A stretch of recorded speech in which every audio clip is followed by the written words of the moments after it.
मेरा नाम है विशाल राज और स्वागत है आप सभी का आपके अपने चैनल आदित्य राज क्रिकेटर में। तो फ्रेंड्स, आज का हमारा टॉपिक होने वाला है क्लास 9 मैथ्स का पॉलिनोमियल चैप्टर नंबर 2। फ्रेंड्स, ये वाला जो चैप्टर होने वाला है बेसिकली हमारा ये चैप्टर जो है पूरा ही पॉलिनोमियल के ऊपर है। और पॉलिनोमियल एक ऐसा चैप्टर है जो कि आपका पूरा आगे चल के समझ लीजिए अलजेब्रा का बेस बनाता है। तो ये चैप्टर को हम थोड़ा ध्यान से पढ़ेंगे। तो चलिए चैप्टर को स्टार्ट करते हैं। पॉलिनोमियल चैप्टर को सबसे पहले पढ़ने से पहले हमें कुछ बेसिक टर्म जानना सबसे ज्यादा जरूरी होती है। तो यहाँ पे मैं लिख देता हूँ, सबसे पहला बेसिक टर्म आता है इस चैप्टर का जिसका नाम है कांस्टेंट। और कांस्टेंट ऐसी कोई बड़ा टर्म भी नहीं है जिसे हम जानते नहीं हो। कांस्टेंट जो है हम सुनते ही आ रहे हैं और हमने जो इसका पहला वाला चैप्टर है उसमें भी हमने कांस्टेंट के बारे में पढ़ा है। अब ये कांस्टेंट आखिर है क्या? कांस्टेंट क्या होता है? Those whose value doesn't change। आप इसको ऐसा कह सकते हैं कि ये ऐसे नंबर्स या फिर ऐसे कुछ भी हो जाएंगे जिनकी वैल्यू कभी भी चेंज नहीं होगी। जैसे कांस्टेंट के हमारे एग्जांपल्स क्या क्या होते हैं? 1 एक कांस्टेंट है जिसकी वैल्यू कभी चेंज नहीं हो सकती। इंडिया में 1 1 ही है और चाहे अमेरिका में चले जाए वहां भी 1 1 ही रहेगा। 1 2 3 4 ये जो नंबर्स होते हैं आपने जनरली ये सुना भी होगा कि जो नंबर्स होते हैं वो हमारे क्या होते हैं? कांस्टेंट होते हैं। तो इसी रीजन की वजह से है कि कांस्टेंट ऐसी चीजें होती है जिनकी वैल्यू कभी भी नहीं बदलती। तो यहाँ पे मैं एग्जांपल लिख देता हूँ कि कांस्टेंट क्या होता है। जैसे हमारे हो गए 1 10 2 5 ये सब, या फिर आप कह लीजिए और सारे जो हमारे नंबर्स होंगे। ठीक है, तो ये हमारे किस कैटेगरी में जाते हैं? कांस्टेंट कैटेगरी में। ये हमें पता भी होता है जनरली। और दूसरा क्या आ जाता है? वेरिएबल। वेरिएबल शायद ये आपको पता भी हो वरना कुछ नया भी हो इसमें। वेरिएबल्स क्या होते हैं? जस्ट इसी का अपोजिट, मतलब यहां पे वैल्यू चेंज नहीं होती, यहां पे वैल्यू चेंज होती है। अब मैं आपको बताता हूं कैसे। अभी वेट करिए, एक बार डेफिनेशन यहां पे लिख देते हैं। Those whose value changes। अब इसमें वैल्यू कैसे चेंज होती है जैसे मैं आपको बताता हूँ कि आपने जैसे बचपन में जो है, बचपन में क्या अभी पिछले वाली क्लास जो है हमारी 8th क्लास, उसमें आपने देखा होगा कि कभी आप एक क्वेश्चन में x की वैल्यू निकालते थे तो कभी x की वैल्यू आपकी 7 आती थी, कभी तो x की वैल्यू हमारी 100 आती थी, कभी तो x की वैल्यू हमारी 5 आ जाती थी। तो इसका क्या मतलब होता है कि x ऐसा चीज हो गया, यहाँ पे x एक वेरिएबल है। वेरिएबल वो कैसे है? क्योंकि उसकी वैल्यू क्वेश्चन बाय क्वेश्चन क्या हो रही है? चेंज हो रही है। अब x के बदले आप किसी भी वेरिएबल को रखिए, y रख लीजिए। y की वैल्यू अगर समझिए मैं किसी क्वेश्चन में आपको कहूं कि मेरी y की वैल्यू कितनी आ जा रही है? 10। ठीक है, सही है। उसके ही अगले जस्ट क्वेश्चन में y की मेरी वैल्यू आ जा रही है 25। तो यहाँ पे जो है आप देख सकते हैं कि वेरिएबल तो y है लेकिन इसकी वैल्यू बार बार अकॉर्डिंग टू क्वेश्चन क्या हो रही है? चेंज हो रही है। तो ऐसी चीजों को हम क्या कहते हैं? वेरिएबल, जिसकी वैल्यू क्या होती रहे? चेंज होती रहे। और इसको हम जनरली नंबर से तो नहीं, अल्फाबेट जो होते हैं हमारे, जैसे एग्जांपल इसका ए से डिनोट कर दिया, बी से डिनोट कर दिया, सी से डिनोट कर दिया, एक्स से डिनोट कर दिया, वाई से कर दिया, जेड से कर दिया। ये जनरली हमारे मैथ्स में यूज होता है। एक्स वाई जेड तो बहुत ही यूज होते हैं मैथ्स में। ठीक है, तो ये कांस्टेंट वेरिएबल्स हो गए।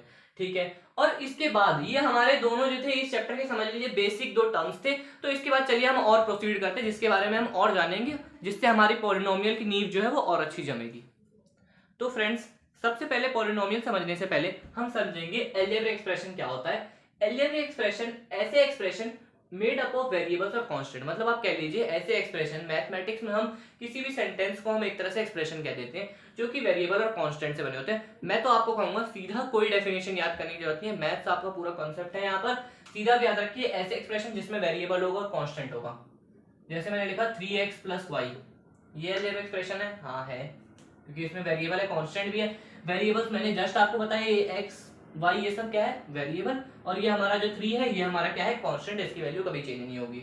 यहाँ हमारा लिख देता हूँ मैं 3a + 2b लिख दिया मैंने। ये अलजेब्रिक एक्सप्रेशन है। हाँ, लेकिन ये 2 वेरिएबल्स आ जाता है तो इसको हम सिंगल ही वेरिएबल बना लेते हैं। लीजिए 3a + 2, यहाँ पे सही है मेरा, क्योंकि 3 मेरा क्या हो जा रहा है यहाँ पर? कांस्टेंट। और यहाँ पे a मेरा क्या हो जा रहा है? वेरिएबल। और यहाँ पे मेरा 2 क्या हो जा रहा है? दोबारा कांस्टेंट। तो ये होता है मेरा अलजेब्रिक एक्सप्रेशन। अब मैंने आपको इतना सारा चीज क्यों बताया, क्योंकि पॉलिनोमियल्स में हमारे इन्हीं सब चीजों से जुड़ जुड़ के बनेंगे। इसको आप डेफिनेशन याद करना चाहे तो कर भी सकते हैं, वरना आपको तो याद ही होगी। ठीक है, तो अब सबसे पहले पॉलिनोमियल को समझने से पहले ना हम एक और चीज समझेंगे, टर्म्स। मैं आपको टर्म्स एक बार वर्बली बता देता हूँ कि एक नॉन जीरो पार्ट होते हैं एक्सप्रेशन के, जो कि प्लस और माइनस से सेपरेटेड होते हैं। मतलब समझिए कि एक अलजेब्रिक एक्सप्रेशन लिखिए बड़ी वाली, मैंने अभी आपको जस्ट एग्जांपल दिया 3a + 2, ये लिख दिया मैंने। ठीक है, सपोज करिए यहाँ पे जो मेरे 3a और 2 है, ये मेरे अलग अलग क्या है, यहाँ पर टर्म्स हैं। इसको मैं 3a को एक अलग टर्म बोलूंगा, इसको मैं 2 को एक अलग टर्म बोलूंगा। और टर्म जो है आप हमेशा इसको याद रख सकते हैं, एक इसकी सिंपल सी आप ट्रिक कह लीजिए कि इसके बीच में हमेशा या तो प्लस होगा या तो माइनस होगा, या तो 3a + 2 लिखा होगा या तो 3a - 2 लिखा होगा। ये यहाँ पे हमारे क्या होते हैं, टर्म होते हैं। और एक बात आपको मैं और बताना चाहूंगा कि अगर कभी भी आपको ऐसा दिखता है 3a × 2, ये कभी भी यहाँ पर टर्म नहीं है, ये दोबारा जुड़ के एक ही बन जाएगा, ये सिंगल टर्म बन जाएगा। यहाँ पर यहाँ ऐसी बात नहीं है टर्म नहीं है, ये दो वाले टर्म है, मतलब इसको भी एक सेपरेट नाम दिया गया है। आगे आपको वीडियो में आप देखेंगे, आपको पता चल जाएगा। और ये भी एक सिंगल टर्म बन जाएगा। यहाँ पे ये दो टर्म है, दो टर्म है, और हमेशा दो टर्म जो है सिर्फ प्लस और माइनस से ही सेपरेट होंगे। यहाँ मैं लिख दूंगा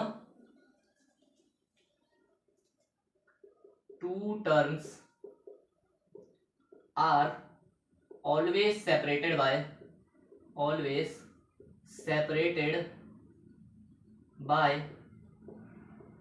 प्लस कॉमा माइनस। सिर्फ प्लस और माइनस से ही दो टर्म जो है सेपरेट होंगे। ठीक है, अब देखिए, अब हम आ जाते हैं अपने पॉलिनोमियल की डेफिनेशन पे। और डेफिनेशन क्या, पॉलिनोमियल की भी आपको डेफिनेशन याद करने की जरूरत नहीं होती। पॉलिनोमियल, फ्रेंड्स देखिए पॉलिनोमियल क्या होता है।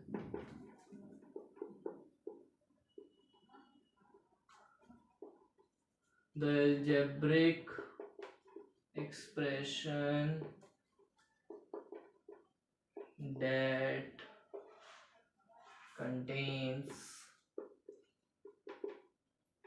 more than two terms,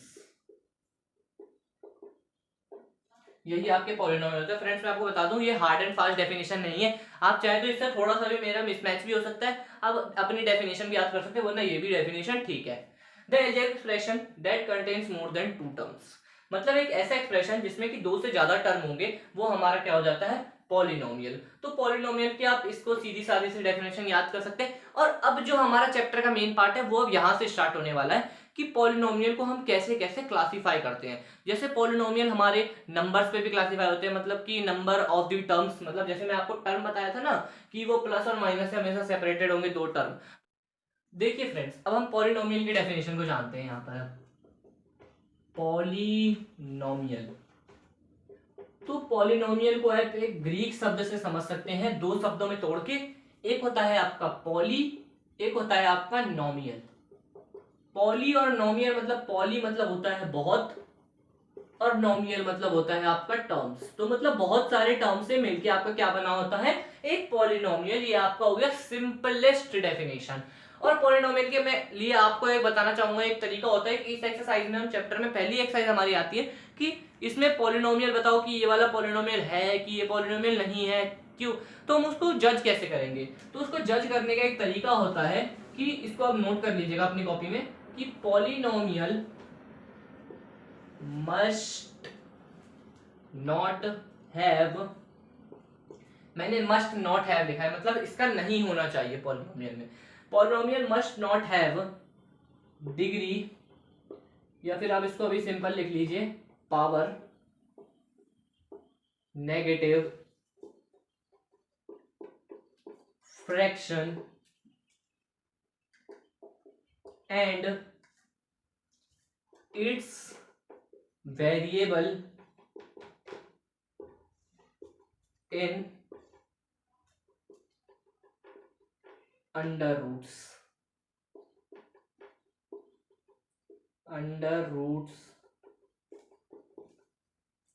and in the denominator.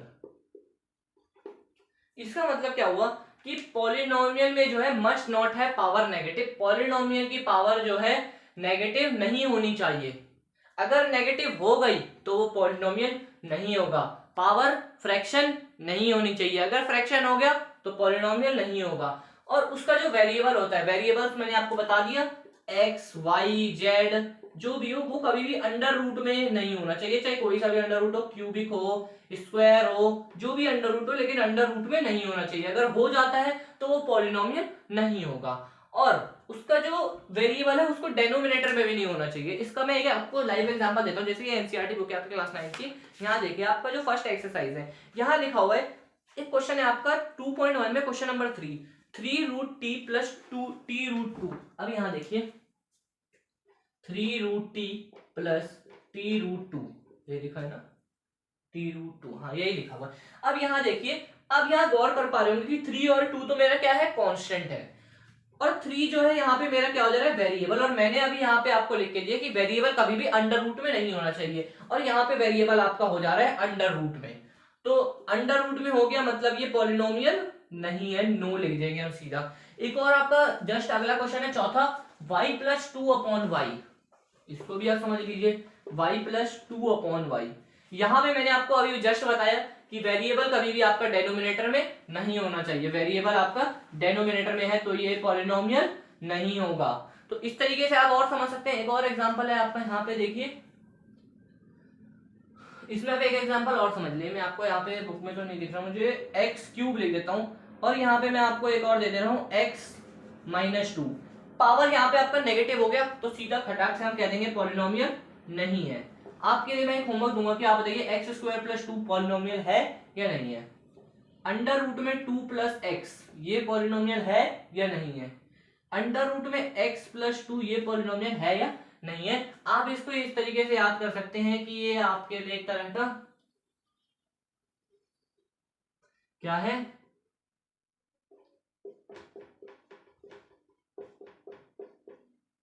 इसको आप अच्छे से याद कर लीजिए, यही आपका बहुत ट्रिक काम आएगा। आप पॉलिनोमियल को देखते ही बताएंगे कि ये पॉलिनोमियल है या नहीं है। पावर कभी भी नेगेटिव नहीं होनी चाहिए, पावर कभी भी फ्रैक्शन नहीं होनी चाहिए, वेरिएबल कभी भी रूट में नहीं होना चाहिए, और कभी भी डेनोमिनेटर में नहीं होना चाहिए। तो चलिए आगे बढ़ते हैं।